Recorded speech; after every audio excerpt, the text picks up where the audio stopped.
They kicked me out of the house I bought just to make room for my golden sister. But the universe had a different plan, and karma hit harder than I imagined. With shaking hands, Madison pulled out the folder from her bag, the ownership documents staring back at her like a cold, hard reminder of everything they had taken for granted. The room fell silent as she held them up, her voice trembling but steady as she spoke. "You seem to be confused about something," she said, the words sharp and deliberate. "This house belongs to me. I never signed it over to you." The shock on her parents' faces was almost satisfying. But the realization hit hard. She had been so invisible to them for so long that they truly believed they had a right to everything she had worked for. Emily's confident smile faltered as the weight of Madison's words sunk in. Madison wasn't just confronting her parents. She was confronting the years of neglect, the endless comparisons, and the constant emotional abuse. This was no longer just about the house. It was about reclaiming her dignity, her voice, and finally taking control of her life. As the room filled with stunned silence, Madison felt a surge of power she had never experienced before. She was done being the afterthought. It was time for them to face the consequences of their actions. The silence that followed Madison's declaration was deafening. The faces around her, her parents, her sister, the guests were frozen in shock, disbelief, and a touch of guilt. Her mother's pale face flushed red with embarrassment, and her father's tight-lipped expression was a stark contrast to the warmth they had shown Emily just moments ago. Madison stood there, holding the documents, the reality of her actions sinking in. For the first time in her life, she was not the one who had to apologize, not the one who had to ask for approval. It was their turn to face the truth. Her mother, voice trembling, tried to salvage the situation, but her words were laced with desperation. "You can't do this, Madison," she said, a plea in her tone. "We're your parents. We've given you everything." But the years of neglect, the years of emotional manipulation, rang louder in Madison's ears than her mother's empty words. This wasn't about forgiveness. It was about setting boundaries, about finally taking control of her life. Madison looked around the room at the faces of the people who had made her feel small, unimportant, for so long. The house, her gift, was supposed to be a bridge. But it had only become another tool in their manipulation. With a final, deliberate breath, she spoke again. "No," she said quietly, but with an unwavering strength. "This is my house. You've already taken enough from me." As she turned to leave, she felt a weight lift off her shoulders. For the first time in years, she felt free. Madison had always felt like an afterthought in her family, a shadow looming in the background while her older sister Emily basked in the spotlight. She was the unplanned child, born when her parents were already in their late 40s, and the constant reminder of how unwanted she was echoed through the small, bitter comments from her mother. "We didn't plan for you," her mother would say, as if it were just a casual statement. But to Madison, it felt like a knife to her soul every time she heard it. Emily, on the other hand, was the golden child, the one whose achievements were celebrated, whose successes were proudly boasted about.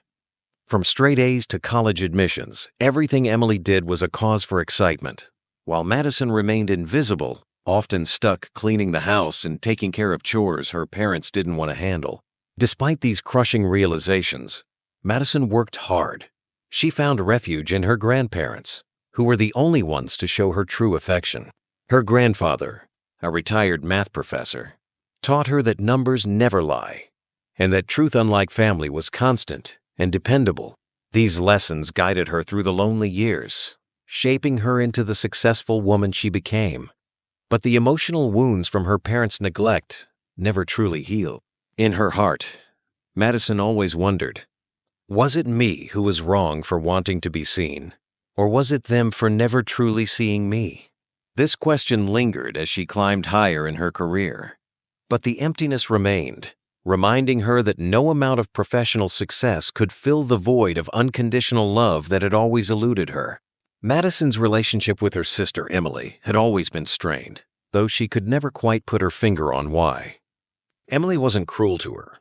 But her indifference stung more than any harsh words could.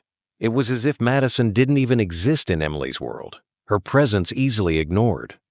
Madison remembered the countless times she would be playing quietly in the corner, her sister sprawled on the couch, oblivious to her existence, chatting away on the phone about boys or college applications. It was always about Emily's dreams, Emily's achievements. And Madison was left to watch from the sidelines, feeling like an outsider in her own home.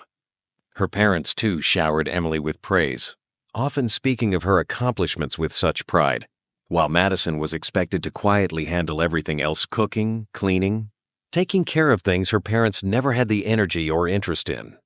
Every time Madison's accomplishments were mentioned, it was like a mere afterthought, something to be brushed aside. "Oh, that's nice, Madison. But have you seen what Emily has done lately?" The comparison was constant, and with every passing year, Madison began to feel like she was fading into the background of a family that only had room for one star. Emily's successes became a reminder of Madison's own invisibility. Even when Madison achieved things she was proud of, it always felt like the world was watching Emily, and Madison was just there, unnoticed, uncelebrated. It was as if Emily's light was so bright that it consumed everything around it, leaving Madison in the dark, silently yearning for recognition and love. Madison's parents never truly saw her. They saw Emily, the perfect daughter, the one who excelled in everything and made them proud. Madison, on the other hand, was always the afterthought, the inconvenience. It wasn't just the comments that stung, like when her mother casually mentioned, "We didn't plan for you," as if Madison had no place in the family. It was the way her parents would act as though her existence was a burden, a mistake they had to endure. She could still hear the familiar jingle of her father's keys every morning when they dropped her off at her grandparents' house. "She's all yours," he would say to her grandfather without a second thought. In those moments, Madison could feel the weight of their dismissal, and it crushed her. Her grandparents, who took her in with open arms, became her refuge. They taught her about life, about love, and most importantly, about truth. But her parents never seemed to care. As she grew older, Madison began to understand that she was never going to be enough for them. The years of neglect had left scars deep within her heart. And yet, even with all of her achievement, her success in school, in her career, nothing seemed to matter. The emptiness remained. It was as though her entire life had been spent trying to earn love that would never come. Her parents' indifference had defined her existence, and now, as an adult, it was something she could no longer ignore. The pain was too much to bear. It was time to walk away. Time to finally break free from a family that had never truly embraced her. When Madison bought the house for her parents, she thought it would be the final act of kindness, a way to bridge the years of emotional distance between them. She envisioned a peaceful future, where they could live comfortably, and she could finally earn their approval. The house was beautiful, perfect for their retirement years, spacious, and in a quiet, picturesque neighborhood. She had worked hard for this moment, saving every penny, sacrificing her personal life for her career. And now, finally, she was giving them something tangible in return for all the years of neglect. She even imagined how they would react when she handed them the keys, how they would look at her with pride, and perhaps, for the first time, see her as the daughter they had overlooked. But when she told them about the new house, their reaction was not what she had imagined. Instead of gratitude, they seemed almost indifferent, distracted even.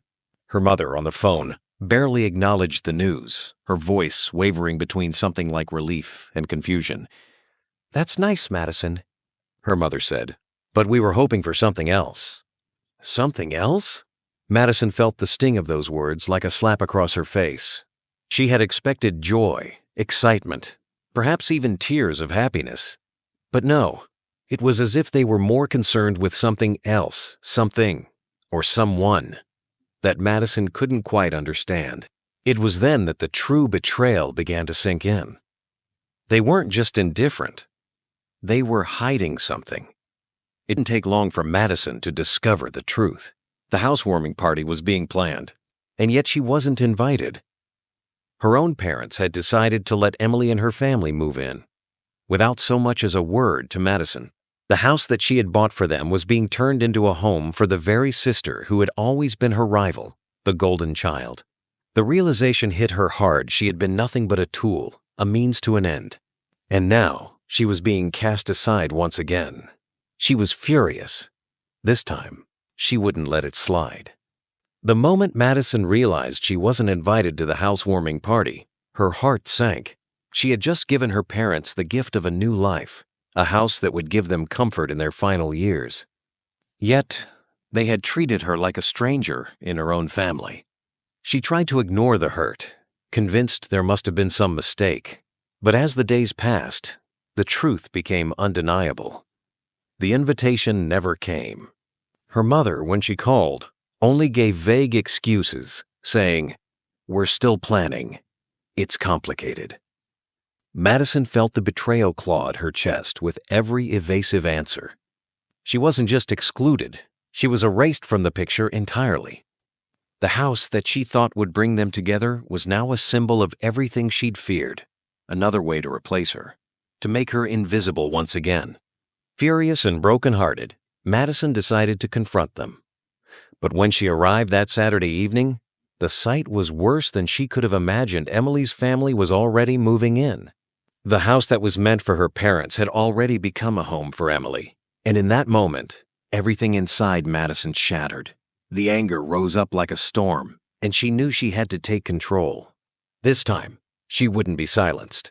Madison stood outside the house, feeling the heat of the evening sun on her skin. But it was nothing compared to the fire of anger burning inside her. She had bought this house for her parents, pouring her heart, time, and resources into something she thought would bring them closer. Instead, it had become a battleground, and she was the one left outside, watching from the sidelines. She had been excluded from the housewarming party, the party that was supposed to celebrate her sacrifice, her gift. But there was no celebration for her, no acknowledgement, just the cold, unforgiving reality of being replaced once again. As she stood there, staring through the windows, her mind raced with the bitter realization. Emily and her family had already moved in. They were living in the house Madison had bought. Her parents, who had accepted this generous gift, were now treating her like an afterthought. And the silence, in their words, cut deeper than any harsh criticism ever could. In that moment, Madison's hands trembled with rage, and her heart felt like it was going to burst. She wasn't just angry. She was hurt, betrayed by the very people who should have been her support. Without thinking, she stormed into the house through the side door, determined to confront them.